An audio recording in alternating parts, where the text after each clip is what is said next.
عورتوں سے جب تک وہ ایمان نہ لائیں نکاح نہ کرنا، کیونکہ مشرک عورت خواہ تم کو کیسی ہی بھلی لگے اس سے مومن لونڈی بہتر ہے، اور اسی طرح مشرک مرد جب تک ایمان نہ لائیں مومن عورتوں کو ان کی زوجیت میں نہ دینا، کیونکہ مشرک مرد سے خواہ وہ تم کو کیسا ہی بھلا لگے مومن غلام بہتر ہے۔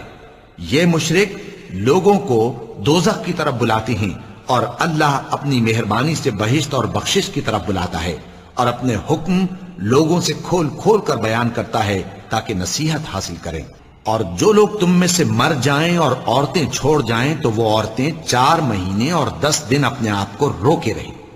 اور جب یہ عدت پوری کر چکیں اور اپنے حق میں پسندیدہ کام یعنی نکاح کر لیں تو تم پر کچھ گناہ نہیں، اور اللہ تمہارے سب کاموں سے واقف ہے۔ اگر تم اشارے کنائے میں عورتوں کو نکاح کا پیغام بھیجو یا نکاح کی خواہش کو اپنے دلوں میں مخفی رکھو تو تم پر کچھ گناہ نہیں۔